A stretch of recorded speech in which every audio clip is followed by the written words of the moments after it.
Food and Beverage Magazine Live, bringing food and beverage to life. With your hosts, James Beard Award winner Jennifer English and Food and Beverage Magazine publisher Michael Politz. Featuring leaders in the hospitality, branded food and beverage, and CPG industries, many of whom are Jennifer and Michael's friends in the business. For an informal and informative conversation where friends in the business share the latest intel, ideas, and best practices. Live, juicy inside scoop from the tastemakers, newsmakers, bread bakers, drink shakers, spoon lickers, clam diggers, farms, foodies, and friends of the Food and Beverage Magazine World. Here are your hosts, Jennifer English and Michael Politz.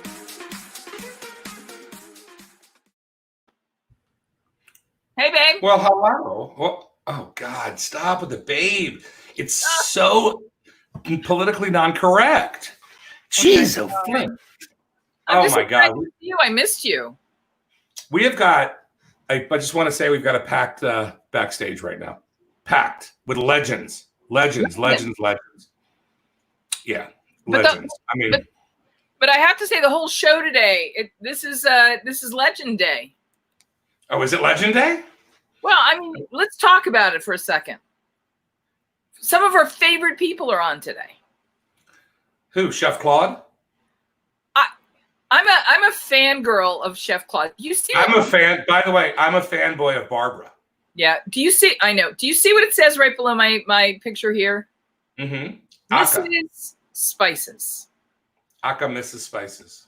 Well, because I've been in the spice game since the earliest days of my food career, and Chef Claude is the brand ambassador, and he's like Dr. Spice. I may be Mrs. Spices, but he's Dr. Spice.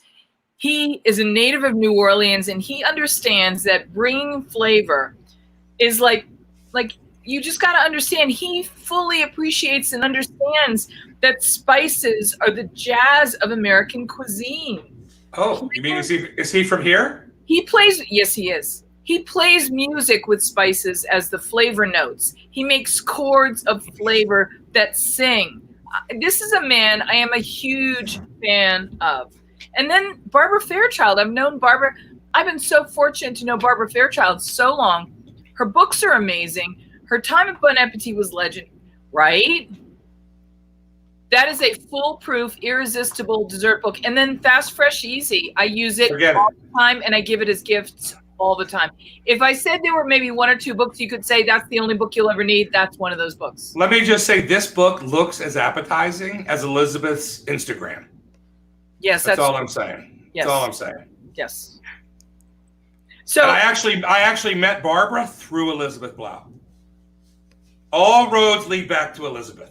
All roads do. So all roads do. Let's go right now, and I just want you to come with me to one of the places on the planet that is the most dear to my heart.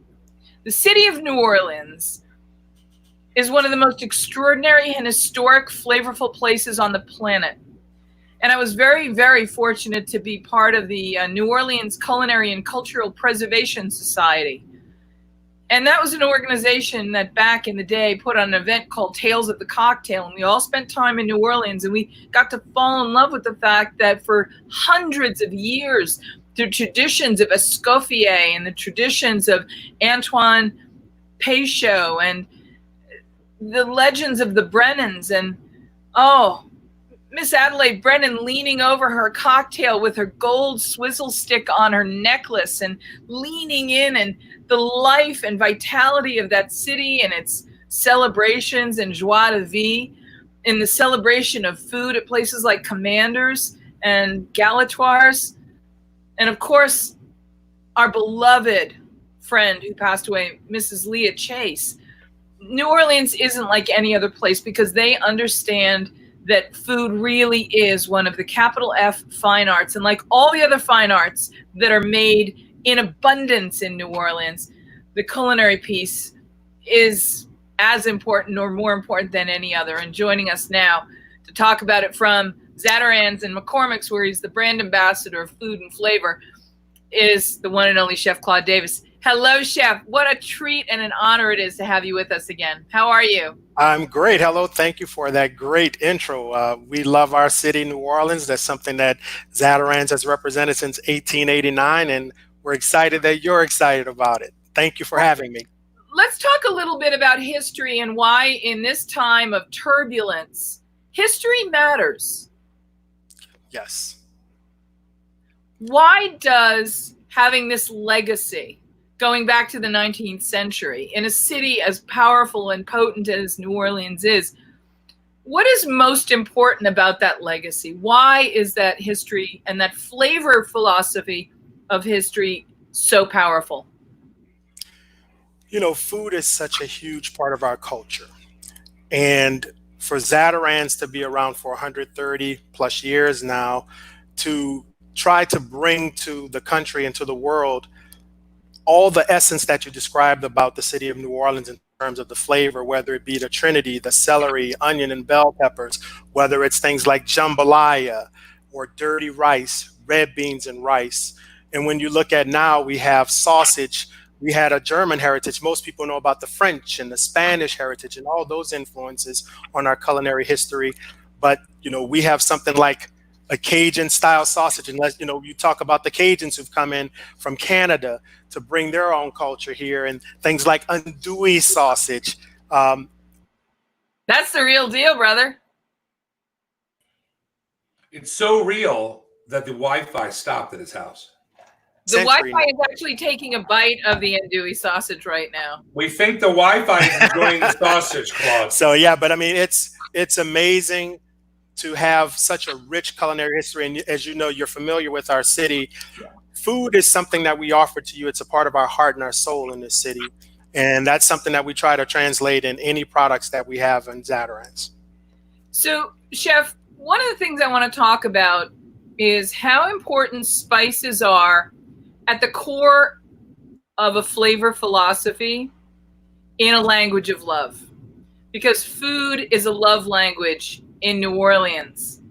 And so you can't talk about food as a love language without talking about flavor. And you can't talk about flavor without talking about the chords of flavor that are distinctively evocative and from New Orleans. And you can't do that without talking about the spices. They are just the root of the food love. Can you tie all that together and unpack that a bit for us? I don't think anybody could unpack all those words, Jennifer. That is a lot of words to ask a man to do. My God. I'll do my best. I'll do my best. I'm like the little guy on the shoulder, Claude. That's all I am. I come in. Thank you, Michael.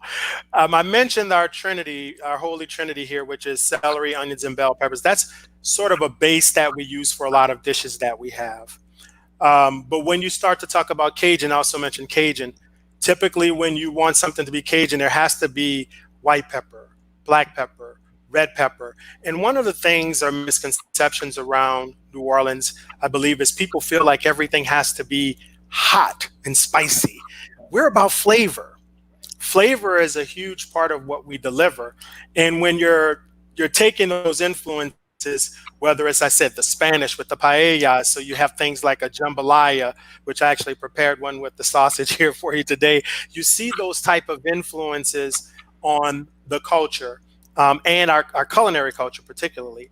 But that exact combination, and we've seen growth where there are new, they call it Nouvelle New Orleans restaurants that are coming where they're doing blends, whether it's the Vietnamese culture in New Orleans. There's fusions, if you will. I know sometimes that's a bad word to use, but there are these mashups between a lot of the cultures that are here, and you have a new wave of New Orleans type of dishes. Right. Let's talk a little bit about how that sharing and sort of genetic influence begins to become impactful on the plate and in the pot. When you start with a dish like a paella that has a marvelous sausage note in it, and it becomes Louisiana, New Orleans identified, and it morphs into something like a gumbo, or it morphs into something like some of those dishes have their authentic roots in a dish that's already familiar from another place, that you can really see it very clearly, having that family connection. Can you describe how that happens when a sausage goes from place to place and it's brought from culture to culture and then brought into the dish? Yeah, I mean, one of the things that I like about our culture, you mentioned that was a mouthful in your question. And when you think about something like gumbo, for example, the African roots of gumbo, and when you think about how that evolved, okra is involved, right? You make a roux, and we have a lot of dishes where you prepare a roux, but something like a gumbo that brings the family together. I can remember growing up here in New Orleans when my mom would make a gumbo. The gumbo was truly a gumbo. It was everything that you could add in, from okra to a sausage, whether it's andouille or a smoked sausage, chicken, crab, shrimp, etc. Now, over time, as things evolved, of course, you have allergens that you have to be concerned with. In my family, we didn't have that, but there's a chicken and sausage, or there is a seafood gumbo where you may have oyster, shrimp, crab meat, etc. in there.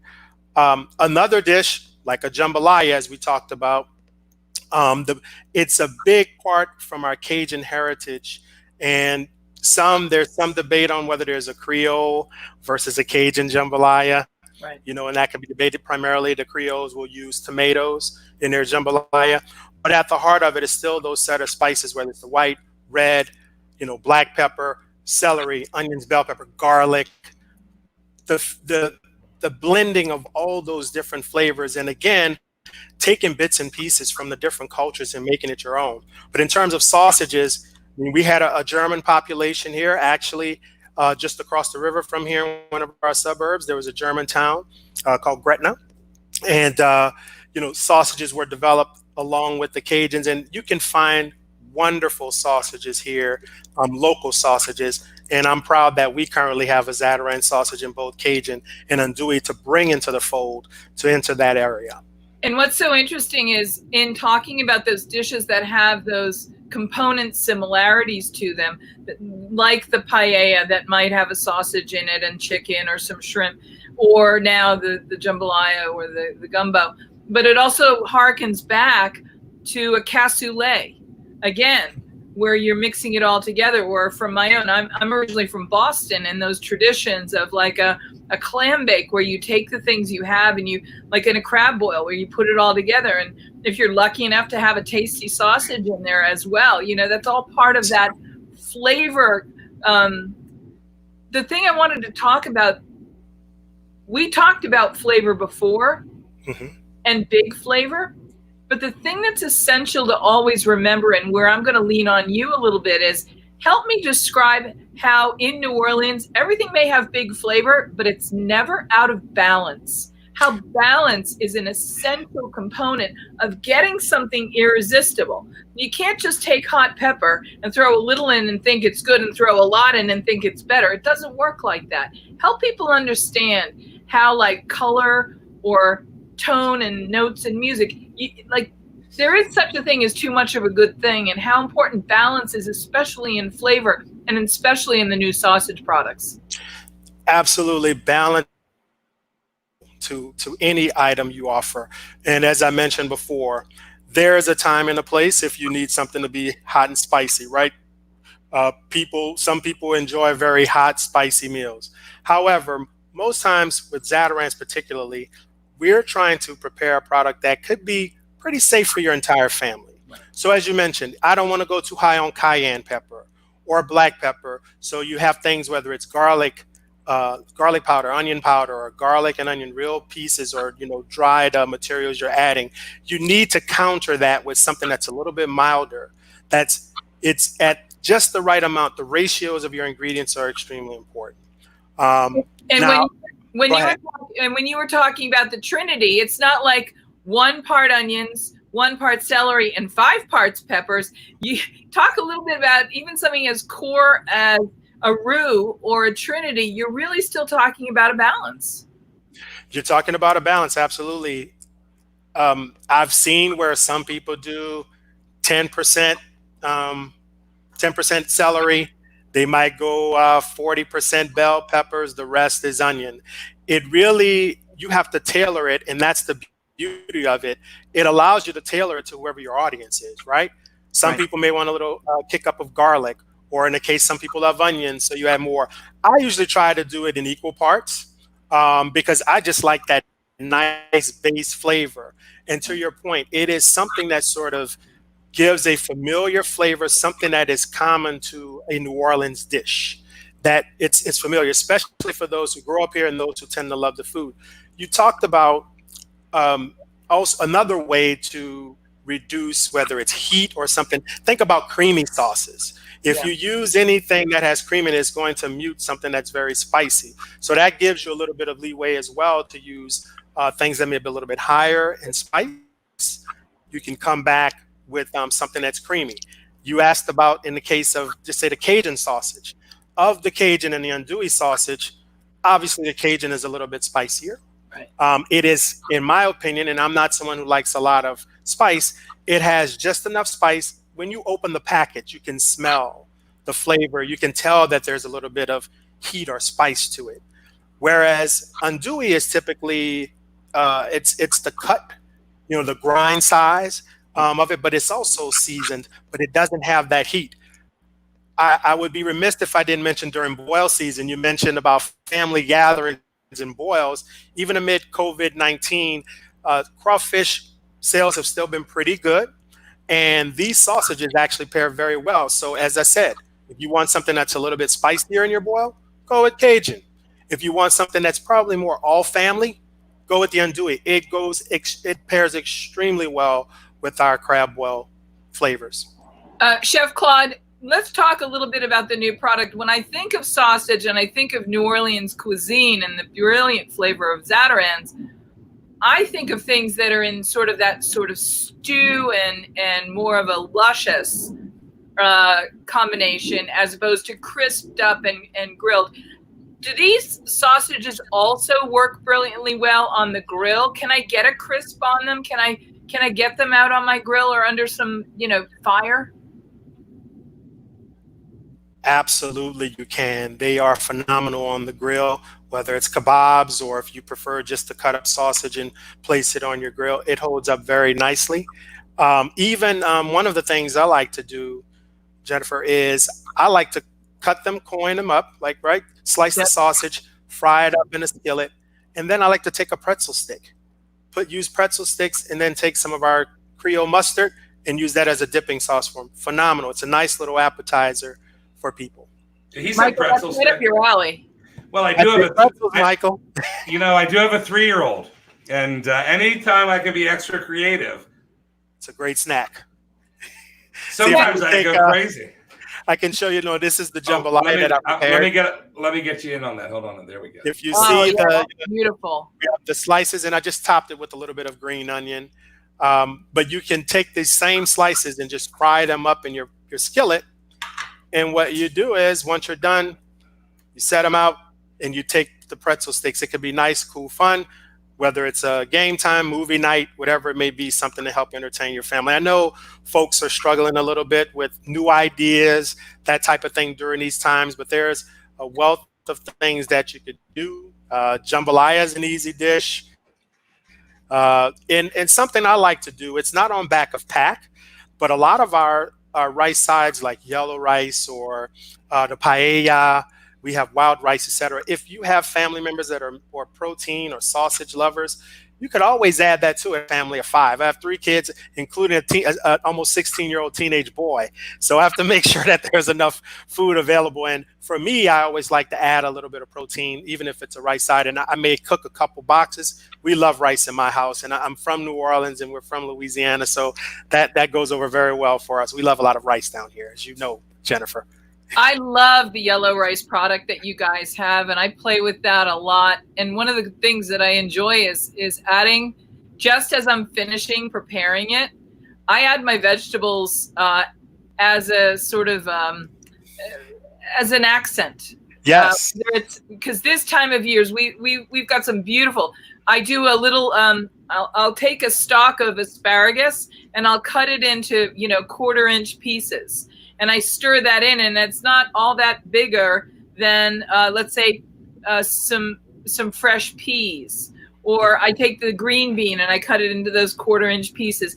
And you can take a nice green vegetable or even some carrot dice and create a dice-sized piece of any of your favorite vegetables and stir it in to make the rice more interesting, kind of in that almost Caribbean peas and rice, or the Italian style, the risi e bisi. You know, making rice more interesting goes a really long way. And then from that, you can even add a dressing. Creating some kind of a simple flavor you can add to the top of the rice, and all of a sudden it's into a rice salad. Ketchup? No.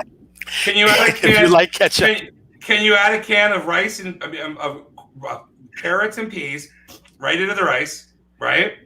I like pull the it out better, but yes. Pull it out, and then maybe a little ketchup. No. If that's your choice, you can add ketchup. I don't, Claude, but I'm with you, Jennifer. Sometimes I get too gourmet on her, Claude, and she doesn't function that way. I know. I see that. Yeah. What about Korean barbecue sauce? I'm tracking you. I'm following. Jennifer, Korean barbecue sauce. How about that? Okay. Well, here's the thing. I don't want to cover up the sort of Zatarain goodness in it. That's true. Claude, what exactly do you do? I like that, Jennifer. Jennifer's good. She's not even getting paid to do that. Hey, Claude, what exactly do you do with Zatarain? Yes. What do you do? What is your job? What is your encompass? My job, part of my job is what I'm doing today as a brand ambassador, right? Promoting the products for the brand. But I am a scientist first and foremost. So I work on the products at Zatarain's product development, new products, current products that may need some work.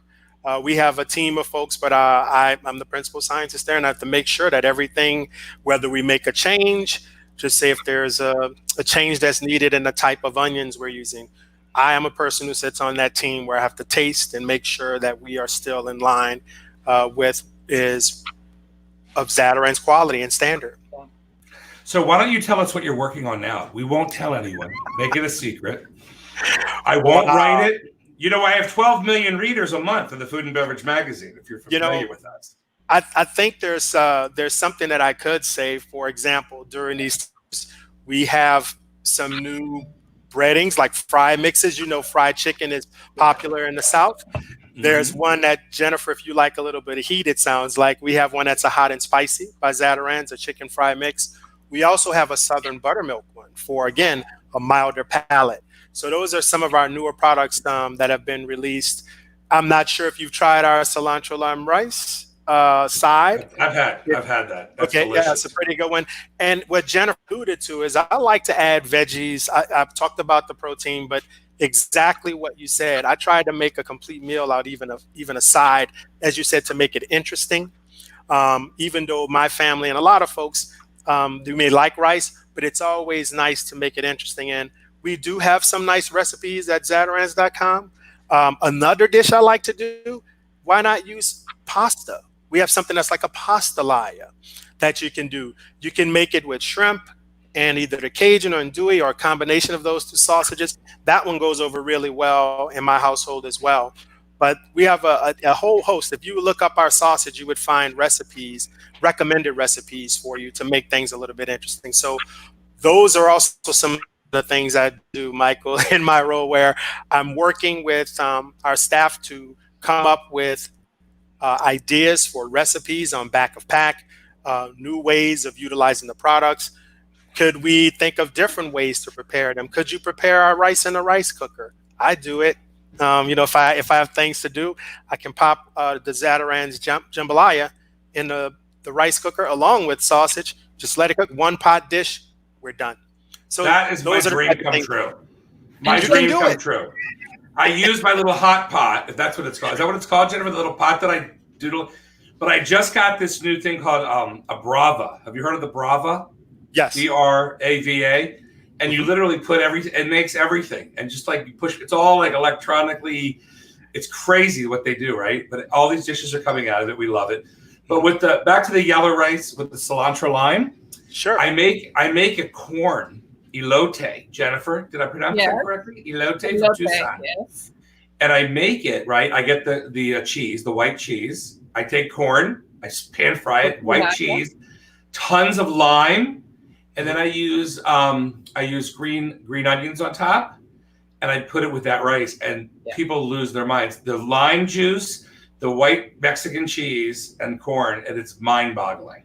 It sounds like you're making a street corn, like a Sonoran street corn kind of a side dish. Yes, that's what I'm making. Whatever Sonoran, what? Sonoran. It's the region of northern Mexico. It's delicious. It's where Hermosillo is. It's where the sea is. You get beautiful seafood. You get the best beef in Mexico. It's fantastic. Yes. Well, maybe I should move there since I make my corn so good. Listen, you know what else? I mean, not that we're with trying my to Zataran. I know, but I take the Zataran's yellow rice, and I actually fry in a little bit of oil the rice grains, and I puff them up first. So it's almost like you were making like a mini kind of fried rice almost. It gives it a nuttier flavor. It's really delicious. But you do it before you put the water in. Yeah. And then you have to try that. I haven't done that. Oh, excuse me. Claude and I want to know, how long have you been doing this, Jennifer? We're wondering. As long as they let me. Well, there's something to be said about that. I got to tell you, I love the flavors, because here's the other thing. When you're a cook and you cook all the time, you use your spices all the time. So you learn that fresh spices matter. And if you don't use certain spices, but for once or twice a year when you do a certain recipe that's one of your kids or somebody in your family's birthday recipe, then you might not use them all the time, and you don't realize that they start to lose some of their como se llama. Oh. They're like listening to your favorite song, and this is how I describe it, Chef Claude. When you're talking about spices, certain spices are like favorite songs. And if you use old spices, it's still your favorite song.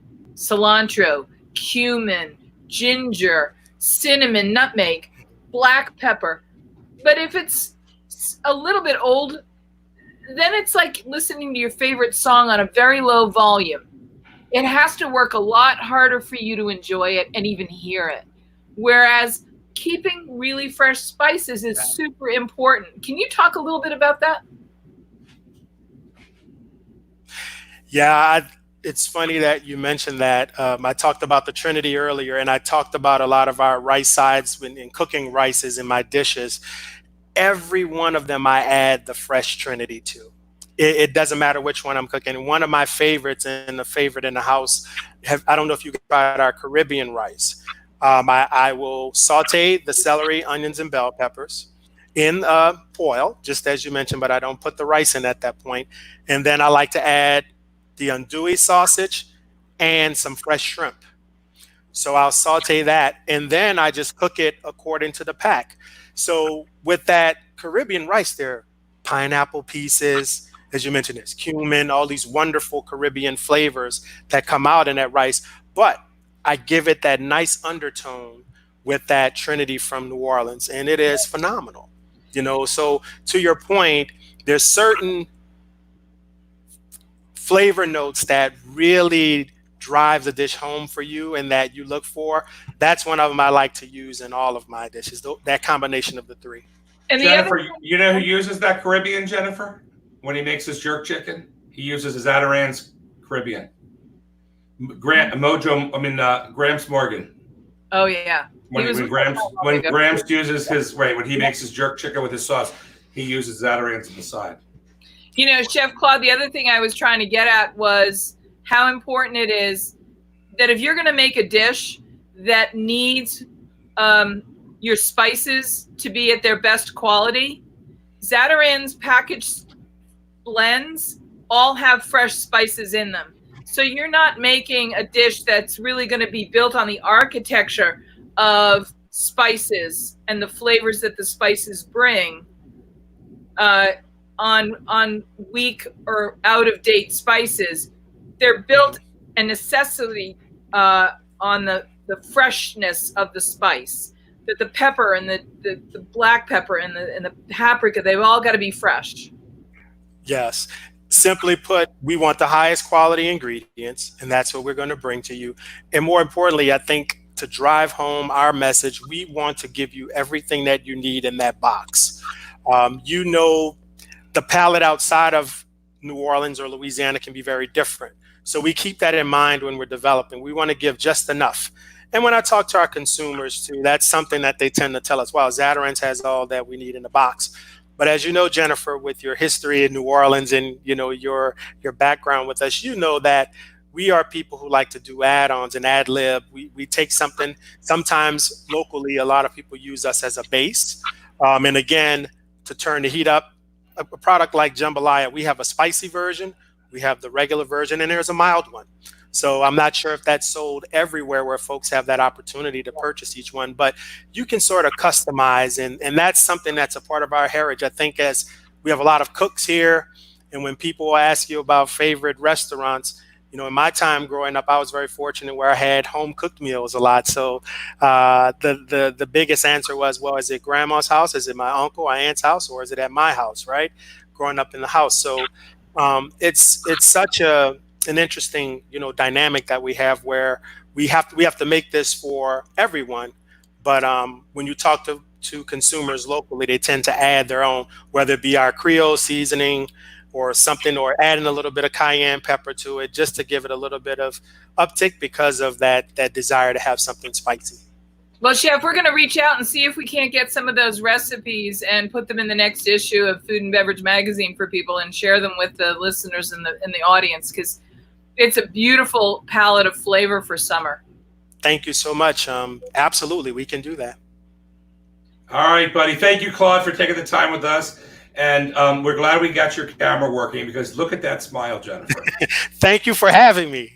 And no, you're welcome anytime, Claude. Anytime you want to pop on, you can always come on and surprise us with something spectacular. And thanks for making that delicious dish for us.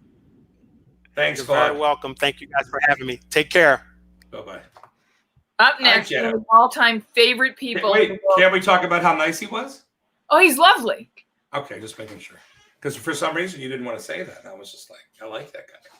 What a smile on that guy, huh?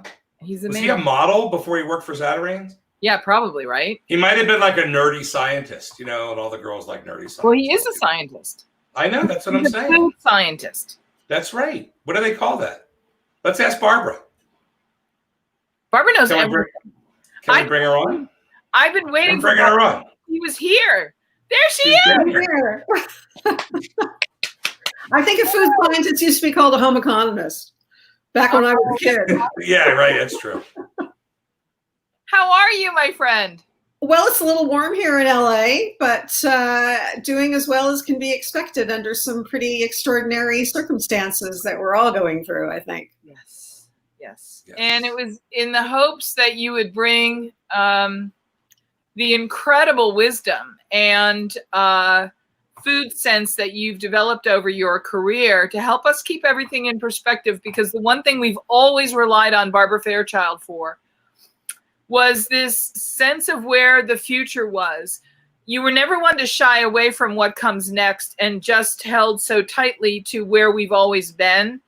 You were really essentially responsible for taking us through several reimaginations of what our food culture looks like. And like Julia Child herself, you are always so curious about food and flavor, and reminding us that great food and flavor come from every part of the world and not just the fanciest places. And so we wanted to reach out to you during this time when it feels like we're on the cusp of everything changing again. You understand? Oh, definitely. I think what's interesting is that coming out of being an extremely strong restaurant culture, where people were not doing a lot of cooking at home, especially younger people. And now I think we have two things that are going to have to happen. One is the restaurant culture is going to have to be obviously entirely reimagined. And we're going to have to try to figure out how we feel about it, about going back in person versus maybe sticking with the takeout and the delivery at home. And I think a lot of people are going to stop and think about how they need to maybe improve their basic repertoire of the simpler things to make. I think Chef Claude really does, everybody a service by presenting products through Zatarain's that anybody can really make, even people who aren't used to cooking, and have a successful dish. And I think it's going to be really a 2-year period of re-education, at least a 2-year period of re-education and reacclimation for a lot of people. One of the things that has really struck me, we know that we're going to miss our restaurants because we've been missing them for the last couple of months. Do we miss them, do you think, from the food standpoint, from the conviviality standpoint, both? What are you hearing, seeing, and divining as the really core components of what we miss the most over the last couple of months? What are you hearing and seeing? Well, I think the majority of it is that we just miss the community of it, because food is community, and no matter what level restaurant you're dining at, from the best taco truck to Spago or the French Laundry, there's a sense of community when you go into a restaurant or even sit out in front of a food truck, that you're all experiencing something together that's pleasurable, that's fun. You're with people who you enjoy being with, usually, if it's not a super duper business occasion. But I think what's happening is that you won't have that full sense of community anymore, because the restaurant won't be as populated by decree, by law. You won't have as many people surrounding you. You probably won't stay as long as my intuition or is my feeling about it at the beginning. I mean, at the very, very beginning, everyone's going to have to decide when they're going to go out again. Yeah. Do you think that we're going to spend rather than just pick up food? Do you think we're going to spend less time in the restaurant because we're going to feel less secure in the restaurant, being around other people? What do you think the dynamics of that? I think part of it might be that at the beginning, once you start venturing out. I think part of it may just be that it's, fairly quiet and maybe not as buzzy as before. Certainly restaurants that have, at least here in California, I can't speak to, or in LA, I can't speak to the rest of the country. Maybe I think New York is probably going to be the same. We're not allowed to have, we won't be probably allowed to have a bar area with seats. So all of that's going to go away. And if that was where people were waiting before, now they're going to probably be waiting out front, or waiting in a parking lot, or waiting in the street, or something like that, at a distance, in a mask, technically. So I think it gets to the point of, is it really worth it, in quotation marks, if I could have the same food at home at my table for 6, where we don't have to sit 6 feet apart, and we don't have to wear masks, and we can have some nice wine that the restaurant might also supply, and we won't feel, we'll feel more part of something rather than just a social experiment. I feel the same way about, movie theaters and live theater, and certainly getting on an airplane and things like that. But restaurant is, depending on the restaurant, it's going to be a very interesting few initial months to see how many people really do go back, and if places decide maybe they'll be open for lunch but not for dinner, or they'll be open for lunch but for dinner you take out or get delivery. I mean, there's so many different combinations that I hope ultimately will keep restaurants in business. I there are terrible figures about how many restaurants won't make it, and I want restaurants to stay in business as a place of gathering and a place of community. But I think they're going to have to really undergo a change, and we're going to have to undergo a change and kind of push our own comfort level maybe at the beginning.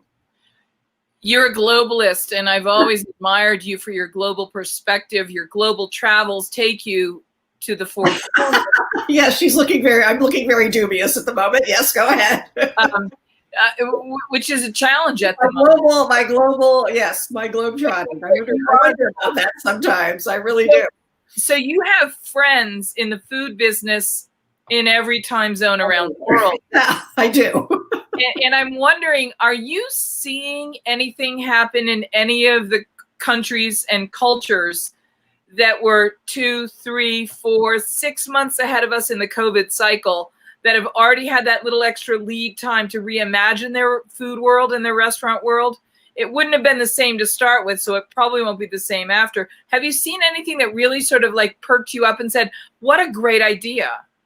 Well, the initial thing that I do know is that, as you know, Paris is a favorite place of mine. And I do know that today, I believe it's either today or yesterday, the cafes were allowed to reopen. The sidewalk portion of the cafes were allowed to reopen.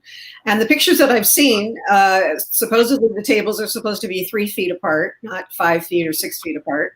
And the pictures that I've seen so far, I'm hoping that perhaps they're, stock photos or something, because nobody seems to be in a mask, either people waiting on you or people waiting.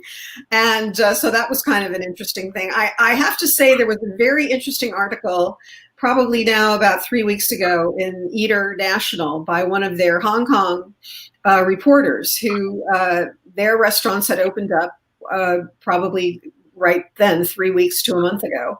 And this reporter went by himself to one of his favorite restaurants in Hong Kong. I have to commend, he made a point of saying, I wanted my first restaurant experience to be at one of my favorite places. So he went by himself, and the restaurant was half occupied. There was distancing between the tables. All the wait staff was in masks and gloves, and so was everybody in the kitchen, obviously. He wore a mask into the restaurant. They took his temperature. They made him sign a release form. Wow. With his email and text, his email and phone number, in case someone, while he was there or within a few days of him being there, tested positive, so that they could contact him. Wow. And he ordered a lot of his favorite dishes, and the meal was absolutely delicious. But my takeaway from it was, and I believe what he was trying to communicate was, once again, I'm not sure it was worth it to get dressed up and, take public transportation, which in a lot of areas you do, and go through all this just to dine at what was his favorite place. So I think that was very, I actually read it twice because I found it so interesting, and I wanted to make sure I got all the information correctly. And I also wanted to make sure that I was understanding his own takeaway from it, because that's kind of how I'm feeling. NPR did a marvelous story this weekend looking at Asia and how certain restaurants are doing certain things to bring the virtual restaurant into your home so you don't feel like you're dining alone. There are other restaurants that are talking you through the preparation of the food. There's some interesting people who are recognizing our need for the connection, that it's more than just DoorDash dropping a bag at the curb for you. That's only part of what we miss, and I do understand that. But one of the things that becomes really essential to all of us for the different forms of nutrition that we derive from the cuisine culture and the food culture that we live in, wherever it is in the world, is the connecting piece. And it's very difficult to recreate that sense of connection you get from being a regular. A place that you've gone to your whole life, a place that you know intimately well. When you go to LA, I love going to Felipe's. It's just or Dupar's, places you know what it's going to be like. And when you go to New Orleans, the places you go to and get the things that you get. I have to be honest, I did the same thing. There's a place in Tucson where I'm a regular, Gus Ballon's. That was my first trip to a restaurant, and they'd done a very good job of distancing. They had used a plastic sheeting to create something that hung from the ceiling and literally allowed them to keep the number of booths for the most part. And while it's very difficult to feel like it's the same, it's as close to the same as it can be under these difficult circumstances. I like eating in the shower. Yeah. But you know, I feel awkward right now. It felt similar enough because the attitude and the people were all very much welcoming, and the fried chicken was still the best fried chicken in town. And you know, the things that you miss are not just the food for sure. One of the things that I wanted to make sure we talked to you about is that the fundamentals of the restaurant business, when there's a mandate to close half of your seats off from utilization, can you talk about the dynamics and the economics of what it actually means to limit a restaurateur to the amount of seats and guests they can serve in a space, and how that really might impact how few restaurants survive this? Well, I think I'm not a restaurateur, nor do I, play one on TV. And I certainly think Elizabeth Blau would be a great person to talk about. Speaking of Elizabeth, would be a great person to talk about this, or obviously any restaurant owner. Janos Wilder would be excellent. I think from the very basic standpoint, you have to think about, if you take away half the tables, but you still can fill those tables, to make up the shortfall, how much do you have to sell as takeout and delivery? And can you do that on a consistent basis every night? So does that mean reduced hours? Does that mean fewer staff? How do you make the numbers work? It's all about, it's like the magazine business, goodness knows. It's all about the numbers. And, we see it from the standpoint of someone who goes to a restaurant, sits down and has a lovely meal and a lot of fun, the way people sit down and, read a magazine and enjoy that. But those of us who've been in charge of things like that know that also, as I always say to journalism students, the bottom line is the bottom line. And it's a business. And as much as we love places that you were talking about, like Dupar's and Felipe's, if those are your places, I really wonder. I mean, Dupar's can pump out a lot of breakfast and lunch. I don't really think of it as a dinner place, but again, that place was bustling all the time. I mean, people waiting, the booths are close together, everybody's close packed in there. I mean, really certainly any of the newer generation of restaurants in downtown areas and areas that were becoming, gentrified and things like that. I mean, the whole idea of it was small tables, small share plates. That's going away. Small, really crammed in, a lot of noise, a lot of music, a lot of talking. And, I just don't know. And given the generation that frequented those places, I don't know how they're going to respond to this, being in a place that's now half empty. I mean, there are wonderful, wonderful, newer restaurants, and by newer, I mean within the last even 8 years. In LA, certainly we've been having just a huge restaurant renaissance, and I really am concerned about, even sitting at a sushi bar. I mean, how's that going to work? Oh yeah. It used to be to have 5 or 6 feet between you and the next person is going to be, 2 people sitting there, because or hot pot. Those places aren't that big. Or I kind of like the idea though, Barbara, honestly. You know what I mean? Tour? Yeah, I went to a restaurant, it was like nice, and there was no one around, and but then I was like, but then it was like going to a hospital and the whole thing. Yeah, no, I mean, you have to know that, even if you're comfortable, and I don't think that I would, depending on the restaurant, I think that I would certainly be willing to, give it a whirl. Again, like as Jennifer said, some of my really favorite places, but I have to say that I don't know, what is it going to feel like when I have to weird. Temperature taken and come in, and I was just even thinking about like the valet parking. I mean, we're going to there's no valet parking, I don't think. So, no, they'll be right. So, and then I went to a restaurant the other day, and the girl had her mask on, but it was down to here, so her nose was hanging over it. Yeah, I think and I felt weird. Like, what are you right. like? It's not it's right. one of those. It's not. But are you supposed to say something? Like, it's do. all of a sudden. Oh my god, I love this. Is what I love. I do. I was behind a guy in line at CVS who actually, it's a long story, but anyway, and he had a mask on, but it was dangling from his ear. Oh my god! And I told him, because he was up where the checkout was, where there's plexiglass, and a very horrified looking young man was the clerk who was wearing a mask. And he turned around to apologize for basically butting in front of me. And I said, put your mask on. Yeah, great. And the guy behind me goes, you got that right. I mean, it was it's weird. Having it dangling from your ear does not count. So yeah, Jennifer, don't let your mask dangle from your ear. It's not a fashion statement. It's not an earring. But right. I think it's going to be I think the first year will be very telling. I think the first 6 months will be even more telling about who's going to make it and who doesn't.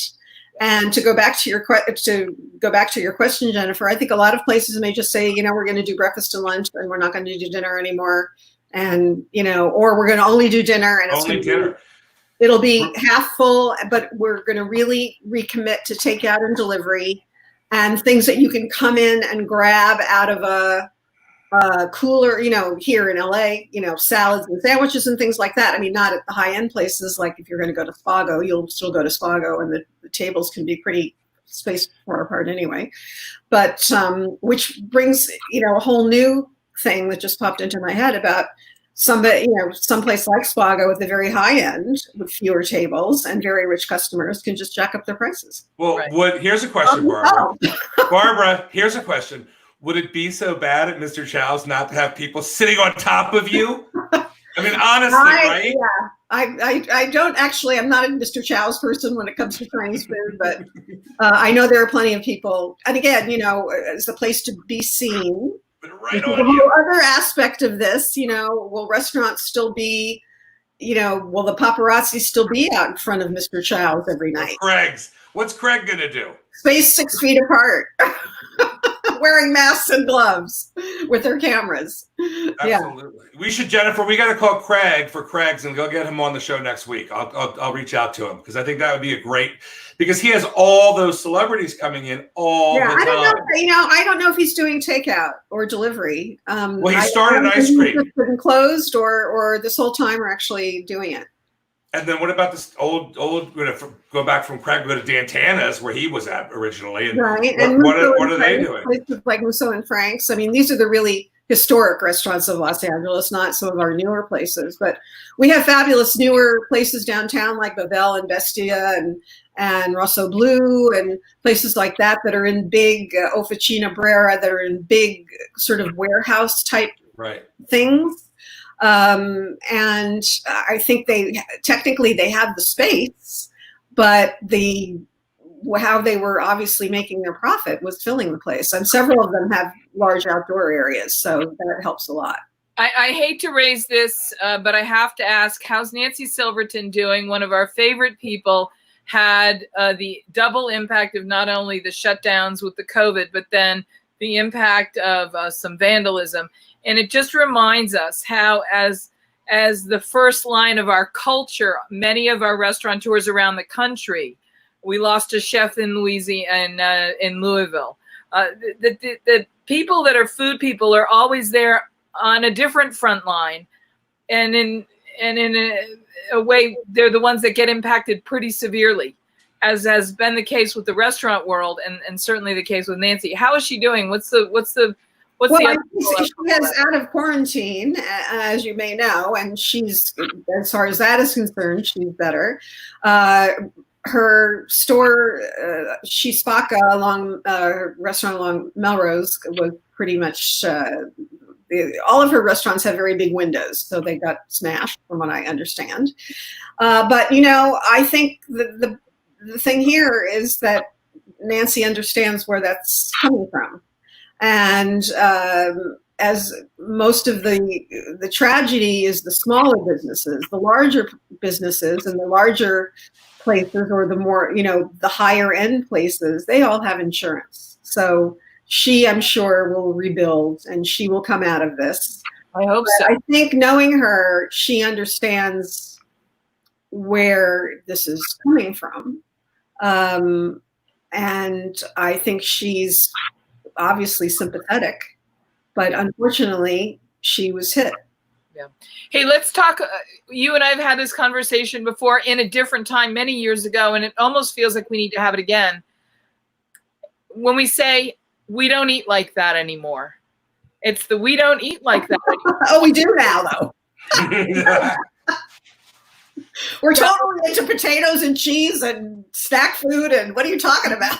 I know. And we are eating. We've gone back. Freshness has flown out the window. Yeah, I think it's. I mean, obviously we're trying to adhere to some sort of normalcy around here, but you know, I mean, you look. Martinis are not just for Friday night anymore. But I've gained my COVID-19. Oh God, Jennifer, that was a stupid. Jennifer just said she gained her COVID-19. Oh, like yes, I've heard that. Jennifer. I think it was actually the COVID-15, but I wish it weren't true, but it's it's tough. Barbara, one of the things that's important about the books you created that I give regularly as gifts, because they are so fantastic. Not only the Bon Appetit cookbook, but the Fast and Easy Fresh. I give that to people all the time, and they're always surprised at how wonderful it is and how frequently they use it.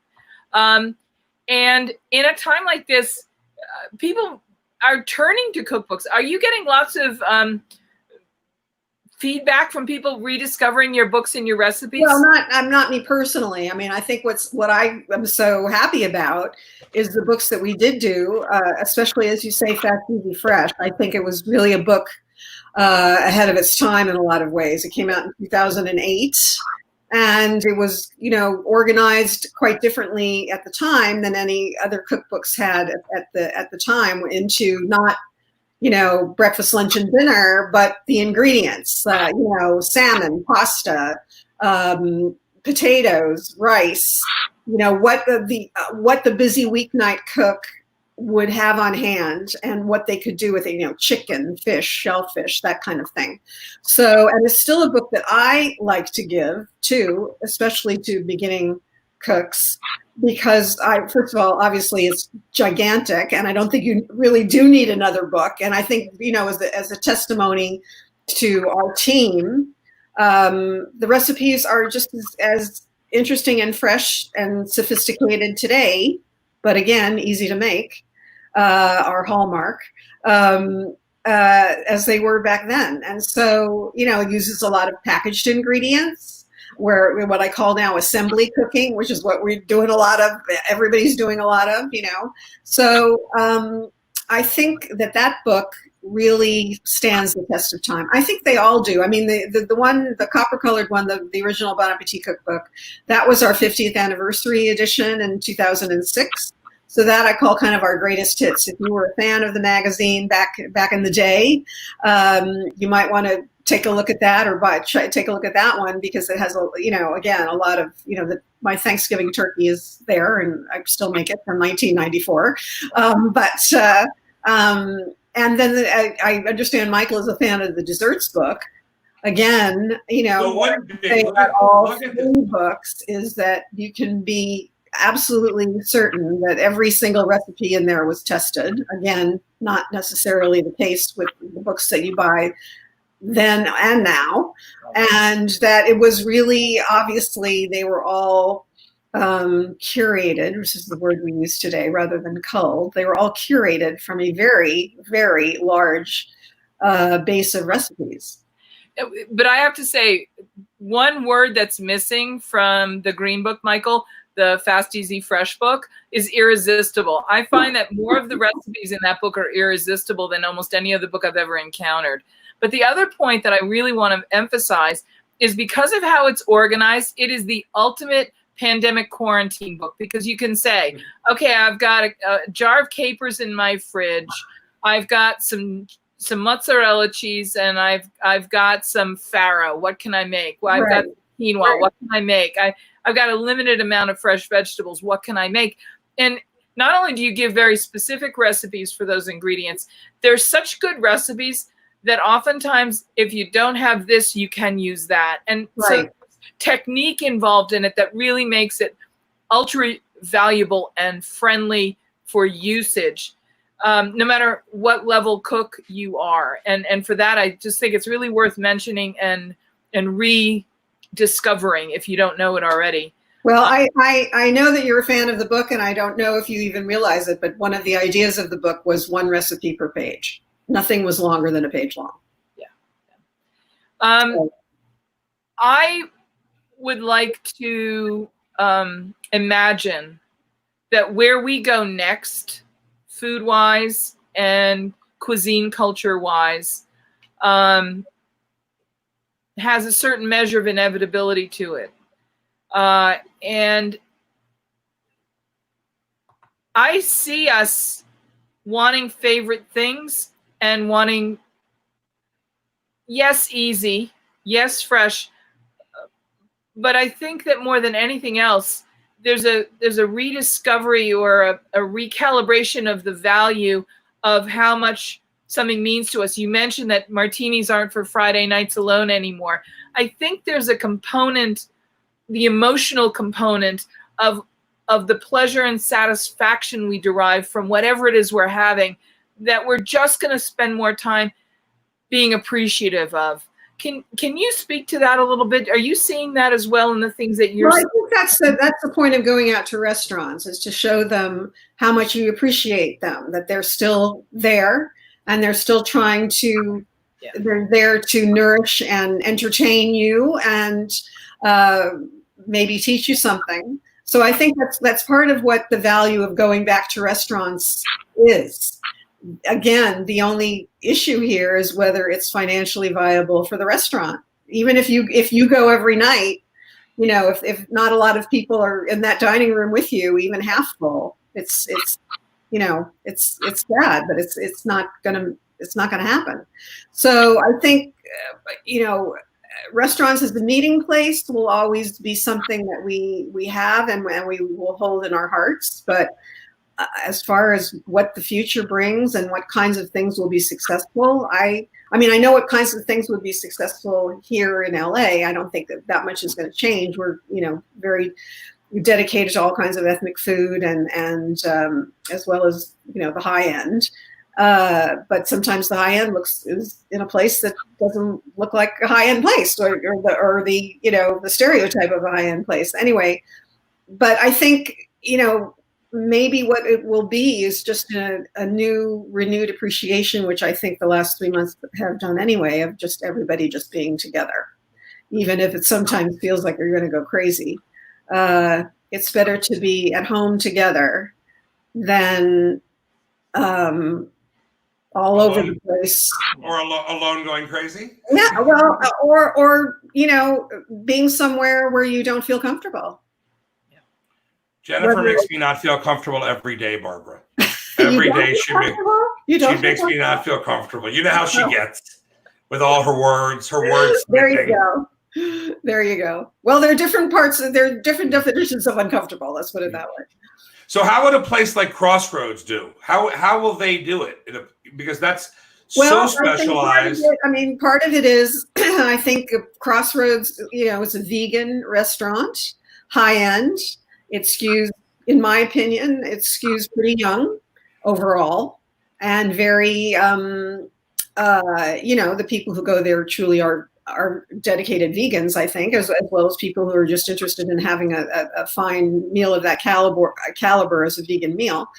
But again, if the reason that you went there all the time was to go with like 8 of your pals and you know, drink up a storm and have a great time and share all these platters and all that. Well, that's not going to happen anymore. In fact, one thing to reference that Hong Kong story again was that the restaurants there, your parties no larger than 4. Yeah.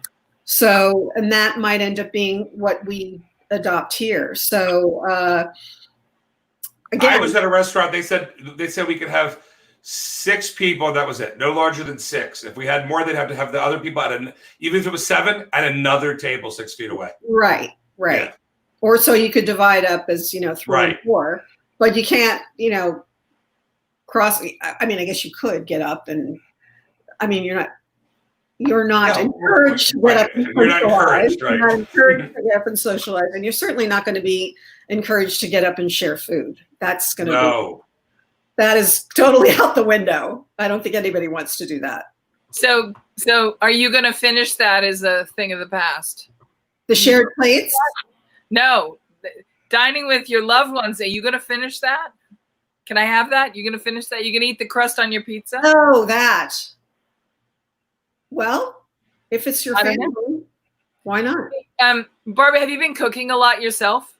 I've been assembling a lot. I haven't been cooking. I have certainly not climbed on the sourdough bread bandwagon because I would eat the entire loaf. Oh my God! How did she know about the sourdough bread? I'm not touching the sourdough bandwagon at all. Okay, well, Elizabeth is so knee deep in the sourdough bread thing right now, and good on her. But I mean, she even said I would just eat the whole thing. She's making sourdough bread, coffee cake, and pretzels and bagels. The whole deal. Yeah. Mm-hmm. Yeah, it's great. Plus she's got a child to feed and all that, so she has a place to get rid of it. But my significant other doesn't really eat a lot of carbs for dietary reasons, not for actual physical reasons. So, I mean, to have bread around here and me, just not a good. It's not a good. It's a marriage made in heaven, which is not good. Barbara, we had another guest on today. We had some technical problems, but this is from a company called Deliver Lean. And it's a really interesting concept because it kind of, they're these marvelous vacuum sealed meals. They've got a whole new technology about how they vacuum seal. It's fully cooked. Here, show it, Jen. In the microwave. I'm going to show it again. Oh, wow. That's one. I'm going to show you another one. This is the chimichurri steak tips. Oh, wow. And it's really interesting because this is a company that has teamed up with health insurance companies, and doctors are now in one division of this company prescribing the kinds of foods they want their patients to eat. So if you had somebody that had a dietary restriction, or you're on a diabetic diet or a heart healthy diet or a keto diet or paleo, you could order these meals and they're really marvelously well done. And what I thought was really fascinating is this is yet another way, if you had to go towards that ghost restaurant concept, where you were thinking about how to take your philosophy of flavor and your idea of really creating this food in bright, nutritious ways, of making it possible to be ordered and delivered and controlled and sent out and things like that. To me, that's a really interesting look at what I'll call the crystal ball. What does your crystal ball see? Well, I think going back to that, I think another interesting point about that might be that those are the kinds of things you would serve to people coming over to your home too. So that's a new way for you to entertain, again, without having to go out, quote unquote, out to a restaurant to have a restaurant quality meal, whatever that means, or a restaurant looking meal. When you ask me what kind of things I'm doing here, I'm making a lot of salads and turkey burgers and things, grilled chicken and things like that, use the grill and all that, shrimp. But those kinds of things that look very glamorous, like that salmon looked very glamorous. Well, those are the kinds of things. I mean, maybe what I see is that people will be doing more cooking at home or being at home, whether they're cooking it themselves or getting something like that that's sort of ready to cook. Yeah, this is a teriyaki glazed salmon. Getting something from a restaurant that has reheating instructions. Curtis Stone, who's quite a well-known chef, has 2 restaurants here in LA, and his restaurant Gwen has been open this entire time. Oh, wow. Meals to go and family meals to go and individual things to go and things that come with reheating instructions. He has done an outstanding job. And as we've rolled into more and more weeks, things from the butcher shop are now can be delivered to your house. So you cook, the New York strip steak that he has there. And the wines are all available now, and they have cocktails that they'll send to you. So, and all of it's available for delivery for slight charge or pickup, obviously, if you want to swing by. So, that kind of thing would be amazing to have, Curtis Stone's food without having to try to figure out how to get a reservation, for one thing. A restaurant is going to only be, have half of it available, for somebody who's, really popular like that. It's going to be interesting. I even attended talk about rethinking everything. I attended a charity dinner, attended in quotation marks, a charity dinner this past Saturday, where it was on behalf of the Chrysalis Foundation here in Los Angeles, which helps get people off the streets. And we had a complete meal with 2 cocktails and 2 half bottles of wine from Gwen with Curtis Stone. And at 6:30, we had a Zoom number that we were supposed to log on to. And we all attended this dinner, and Curtis gave a demo. And everything was delivered to our house around 3:00, and it was very well thought out, because most of it did not need any kind of attention other than to put it on a plate. The only thing that needed attending were the lamb shanks, which was the main course, that just needed reheating. Yeah, and I think anybody can turn on an oven and do that. And it had dessert, wonderful dessert. So it was an amazing way to do it. Did it feel the same? Of course not. But it worked. And so someone who does a lot of work with charities and helping to put on events, it was kind of an interesting way of seeing how it can be done as we move forward, because there are not going to be any walk around tastings anytime soon. And I bet your feet didn't hurt. There won't be any big dinners in big halls or big venues. And I bet your feet didn't hurt at the end of the night. No. And, I only had to be nicely dressed from the waist up. It was yoga pants and tennis shoes and a really nice top. I love that. What's really interesting is you're talking about that. The blessing in disguise for somebody like Curtis Stone would be that his restaurant had limitations before, that he only had so many seats. And by forcing you to reimagine what it would be to take out, being able to expand in the spaces that he had, in the volumes that were possible, I can see on some level how this really allowed certain people to break out of the constraints of the spaces they were in to maximize their moment and the success that they were enjoying. And especially a lot of them who actually then opened up their pantries too. I mean, for flour, and again, Curtis Stone did this beautifully for flour and farro and pasta and eggs. I mean, you could buy fruits and vegetables from him, and also one of the advantages of Gwen, his restaurant on Sunset Boulevard, is that it had a butcher shop. So he was already selling. You could already go in there any time of day and buy a steak or buy brisket or buy whatever he had on offer, even Kobe beef if you were so inclined. But now he's got. It's almost like a parallel business to the restaurant now, because I can see this going on.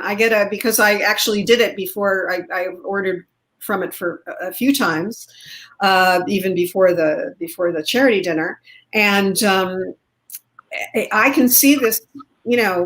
It's super easy. You just go onto his website, you click, you put your credit card in, and boom, somebody comes to the door. It's fantastic. I can imagine in a city like Los Angeles, where services and the service industries are really reflective of the changing culture they serve. I can imagine private chefs becoming a whole different organism and business model in this world. Well, also caterers. I mean, to do smaller, I mean, much smaller groups, to do parties of, you know, to go back to Michael's point, not having, you know, if you can only have 4 or 6 people, but you want to have 12 people over, for 12 people, you can have them to your house, and you can have somebody come in, and you can, you know, quote unquote, go to the restaurant you were going to go to, but it's at your house. But if I have 1,200 guests coming to a charity event, and as the caterer now, I know I need to create 1,200 brown bags that are going to get delivered to all these homes, I got to tell you, that feels kind of manageable. And there are so many nightmares about off-premise food service that I mean, there are silver linings is what I'm trying to get at. Yeah, there's a way to, there's definitely I mean, this is off on a tangent. The charity thing is just that I'm kind of involved with some. You know, there are other ways to do that too, that are actually could be super interesting and very, in a, you know, to be perfectly basic about it, pretty lucrative. So, and we have not having one person do 1,200 meals, but have them all over the city with different chefs. We have an organization in Tucson, Arizona called the Gastronomic Union of Tucson. And in the slower summer months that are out of season, when restaurants are traditionally slower, the chefs from everywhere in town have created this group, the Gastronomic Union of Tucson. And they get to do these 3 meals throughout the summer months. And they're the chance for the chefs to like burst loose with their creativity. And everybody eats at Janos Wilder's Carriage House event facility, usually about 100 people, maybe a little bit more. And the chefs really put on a marvelous show. It's always sold out. It's always wonderful. And I'm beginning to imagine that the creativity that would go into the themes and the dishes and the recreations will now go into the execution and the deliverables and the operation. Is that a sit-down event? Is that a sit-down event or a walk-around? Yeah, so it was a sit-down event, and literally you'd have 40, 50 chefs come together with a group of 6, 7 chefs, each taking a course or collaborating on different courses in the cocktails. It's a wonderful, wonderful event. And everyone was lamenting that they might not be able to do it this year, partially because many restaurants might not have opened back up. Right. That's maybe they can't afford to. But how can we afford not to if there's a way we can do it in this delivered and then shared on Zoom kind of way? Or have somebody host it at their home for a smaller group.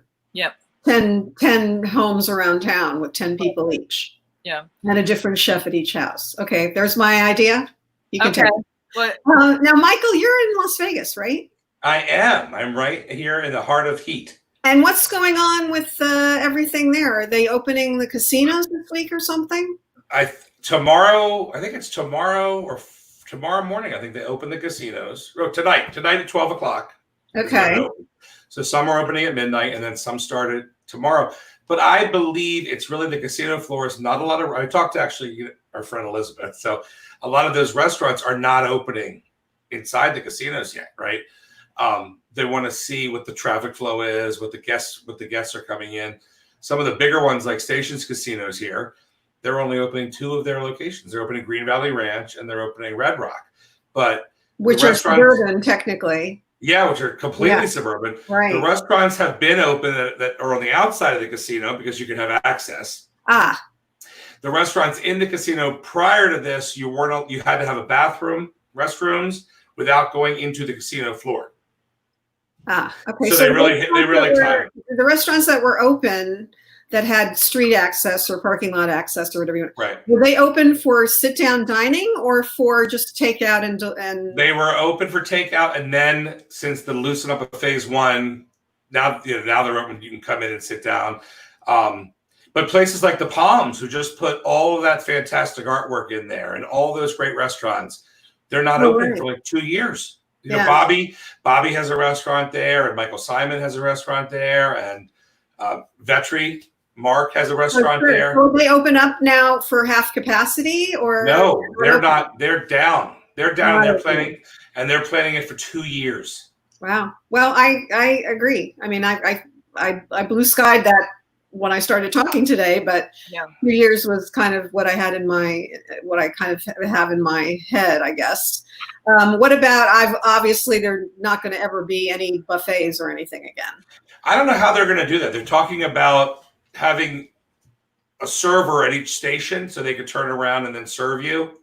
I think that may be their solution, like a cafeteria, but with a real person standing there. Instead of going down the line with a tray, there's a person that'll be there serving you.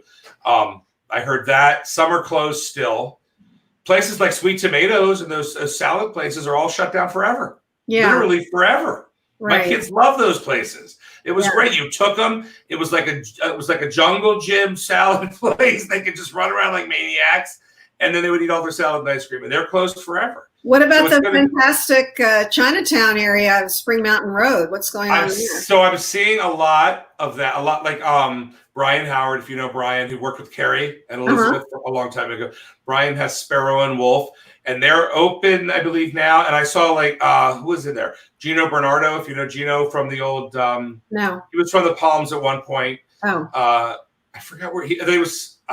He might have been not Bardot, one of the Hakkasan Group restaurants, I believe.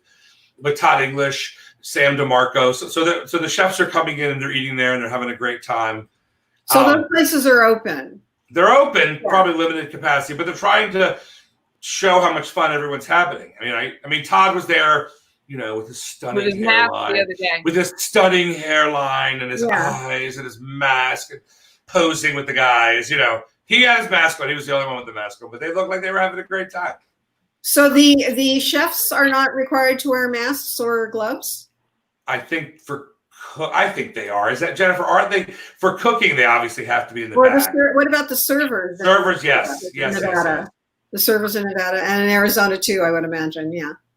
And what's really challenging, once you start seeing these cute little inventions of the mask with the grommet, so you can put a straw through it, it defeats the purpose. I don't want anything getting in. I don't want anything getting out. If I can't find a way to drink my drink that's certainly one. Well, my understanding is that we're allowed to remove our masks to eat and drink, but that the servers, the servers are not. I mean, the servers have to wear them correctly, as you said, Michael, not with them, off the nose. Well, and one of the other things, we've got one of our good friends, Tracy Neporant, from New York City's NYC and Company and Myriad Restaurant Group and New York Restaurant Week, is coming in. He's with us on Friday, and in the conversation that I had with him in catching up to figure out what we were going to talk about, one of the things I asked him about was, because he too, like Nancy, has survived the COVID personally, so we're thrilled that he's doing well. And one of the things we were talking about, he was saying, Jennifer, I can imagine that the old Horn and Hard Art automats might be making a bit of a comeback, that there would be this place you could go and everything would happen behind the wall and the food would get passed to you through some mechanism of some sort. That's kind of what Michael was talking about for the buffet idea. Yeah. And maybe the buffet becomes a reimagination of the Horn and Hard Art automat. With larger windows. Well, there's a lot of, Barbara, you've been to Japan. The vending that goes on in other parts of the world. Oh, yeah. It's astonishing what is possible. We just don't have it here. We will. I just saw a beef vending machine, though, from a butcher. It was a butcher vending machine. I think it's in New York. Makes total sense. Although I don't, going to a butcher shop isn't like going to a restaurant, I think. You still go to a butcher shop with no problem, as long as you have a mask, and they let in only a minimum number of customers, like what you have to do to go to the market now. So, Barbara, I'm going to give you the last word with this sort of unfair hypothetical question that I'm famous for. Of the things you think you're going to miss moving forward, and the one thing you're going to be most excited to re-experience, on what I'll call the other end of this. What are those things? They don't have to be food related, I hope. They could be anything. I think I'm going to miss traveling as much as I did, because I think getting on a plane is going to be just the whole experience of the airport and I think that's going to be very taxing. Let's put it that way. And I think the thing I'm most hopeful that I can get to go back to is a Broadway show. Oh, yeah. Because there's nothing like the energy of live music and performance. I mean, as a matter of fact, we have tickets to a show for November, but I don't think it's going to happen. So anyway. You look absolutely marvelous. You look wonderful. I'm so happy to see your face and hear my white quarantine complexion here. All of us. But it plays well on camera. There you go. Good to know. And pleasure talking to you both. Thank you. Thank you, Barbara. It's nice seeing you. Take care. Do you want to tell anybody? You want to go back? No, I'm here. No, I was going to ask her, do you have any projects that are coming up or other appearances you wanted to plug before we? No, I don't. My appearance is in my backyard with my new dining table and chairs that just got delivered yesterday. And that's about it. Well, I don't even have any trips planned because I just don't know. Yeah. You know, I don't know anything about anything. Let's put it that way. Well, I'm going to send you loads of love and virtual hugs and all my gratitude for the inspiration that you continue to bring into my life literally on a weekly basis. Oh, well, thank you. That's very sweet. And please say hello to all my friends in Tucson. We will. And Michael, all my friends in Las Vegas. Those are places I could drive to. So yes. I love those I could see coming back to. When you feel ready, we can always go to Honey Salt. I think we can get a table. There you go. I could see Elizabeth. That'd be great. Yeah. It's fun to see Elizabeth. And now she's like Betty Crocker Elizabeth. It's a whole new Elizabeth. It's great. Tell her not to bring any sourdough bread. Yeah, right. I think she's bringing it everywhere. She's already said, good. Come over and get a coffee cake. I think a whole cake. That's all. Thanks, guys. Take care. Thank you. Bye-bye. Isn't she fabulous? Fabulous. Classy. She made me nervous. She's so classy. She's brilliant. It made me nervous. What can I tell you? I get a little nervous with classy ladies. You were a little fanboy on that. 100%, Barbara Fairchild. 100%. I know, right? I mean, 100%. Yes. So we're gonna work on getting Scott Harris, who's the founder of this company, back on with us. He was scheduled earlier in the week, and with all the drama and trauma going on in the country and the social media blackouts, we just had to. And we were blacked out, and everything is we're squeezing everybody back in. So we'll get him back on. Yeah, I'm not worried about him. He said he can come on tomorrow. We have such an amazing rest of the week, though. We do. Because Tracy Newporant is coming on with us from NYC and Company Restaurant Committee. I mean, we take you. That's Drew's brother. How does that work? He's Drew's brother. Right. Drew, very famous, very famous. And together they run the Myriad Restaurant Group with some of the finest dining in the world. Aren't they partners with Nobu and those guys, or that's something different? Nobu next door, Tribeca Grill.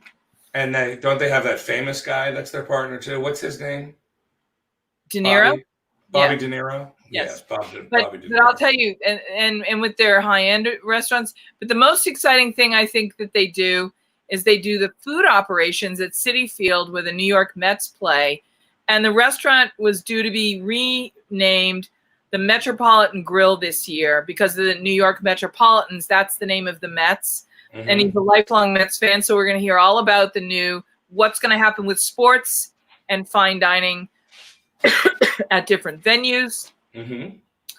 And when we might be getting a chance to go back. And, when Chef was talking about the Zatarain sausages today, mm-hmm. wouldn't you love to have a Zatarain sausage instead of like an ordinary bratwurst? Oh my God. Of course. I didn't even know they had sausages made by Zatarains. Did you? That's what today was all about. Didn't you see that? I mean, obviously you now know, but you learn, but. You mean that was an exclusive launch of the Zatarain sausage on Food and Beverage Magazine Live? They're out in the world. Can I say it? Can I say it like that on Food and Beverage Magazine Live? I think other people know about this. Oh, I don't know if we're actually scooping anybody on the news, but I'm a scooper. But here's the thing. I want people that are hearing about it for the first time from us to know that we think the world of this company and their flavors and their products. Should we make them a sponsor? Should we go for them as a sponsor? What do you think? Set the team, set the sales dogs on them. Dogs, move! Mush! You need to try the Zatarain's sausages. 100%. Delicious. You got to. Because I really do use the yellow rice with cilantro and lime, and it's insanity. You should try making it as fried rice. It's out of control. I'm gonna actually have him send me some. I don't want to have to cook. I'm tired. Is that rude? I'm sure Claude would. We'll have him on again. We'll do anything we need. Just send it up, people. Listen, this is the whole point. Is if you're stuck and you're at home and you want to take what you have. If you can start with things that are already dialed in and ready to go in all the right balance and all the right measure with nice fresh spices. I mean, there's a reason why I always, when I used to own the spice store, I would talk to people and say, you know, when you turn your clocks forward and back for daylight savings and you change out at that same time the Arm & Hammer baking soda in your fridge and your freezer. Oh, I never heard of that. Well, yeah, and buy fresh spices. Spices should not last any more than 6 months. What? I never heard of any of this. This is all wives' tales. Well, no, it's not a wives' tale because all of the flavor that comes from most spices comes from the essential oils. So you're saying buy the kits? Because sometimes spices come in kits, right? Or do you buy individual spices and throw your old kit away and bring your new one in? That's what someone should create. Refresh your spice cabinet if you're like me, you're going through your peppercorns, you're going through the smoked paprika, you're going through some of those basic elements. Two things I always recommend to people: buy whole spices and they last a little bit longer. And then when you're forced kind of to buy those powders or blended spices. Oh, I love onion powder. Right? I do. Garlic powder's wacky to me. It's like a talky thing. It pops everywhere. But it tastes like its own thing. But when you're using spices, when they sit on the shelf for 6 months, it's really good to just refresh it. Well, I wish I had a graphic for that because that's a tip for the day. Well, it's a good tip. It's a tip for the month. That's why when you want to make something, like I don't live in New Orleans, so I don't cook New Orleans food all the time. So when I want to make New Orleans food and it's going to require me to have some ingredients like my etouffee or something, it's going to require me to have a seasoning I might not normally use. I prefer to turn to Zatarain's for all the most fresh spices. Fantastic. You're guaranteed. It's not like 8 of the spices are good, but like 2 have been on your shelf since you moved to the house you're in. So they're like 6, 7, 8 years old, and they've lost their mojo. What about garlic in a jar? Garlic in a jar. How long is that supposed to stay? I'm not a big fan of that, honestly. But if you buy it, how long can you use it for? Is 2, 3 years too long? 2 or 3 years too long? Yeah. Just a question. Not asking for a friend. 2 or 3 years too long. That's way too long. Okay. Most people don't like the way their fingers smell after they do the garlic, so that's why we'll resort to that, or they don't get the fine enough dice. The best way to deal with garlic is to keep whole cloves in your pantry, peel the skin off, and use your microplane and grate the garlic on the microplane so that it's in tiny little bits. It's almost like a paste by the time it comes through. You never have to chop garlic again. You never have to put it in one of those funny little presses. Do you ever roast your garlic? I like to roast my garlic every once in a while. It's very delicious. It's very delicious, but it's sweet. It's a little, I like that. I like sweet. It's because you're a sweetie pie. I am a sweetie pie. And on that note, shall we say adieu? Adieu, babe. Andalou? Anything you have to say? Say goodbye? Undo? Listen, when you get home tonight, if you're not already home, hug your kids, and count your blessings. Very well. Whether you are thinking about becoming a restaurateur or you are already in the business, Michael Politz has written a must-read, the Food and Beverage Magazine's Guide to Restaurant Success. Pick up your copy today at Barnes & Noble, Amazon, Books A Million, or wherever fine books are sold.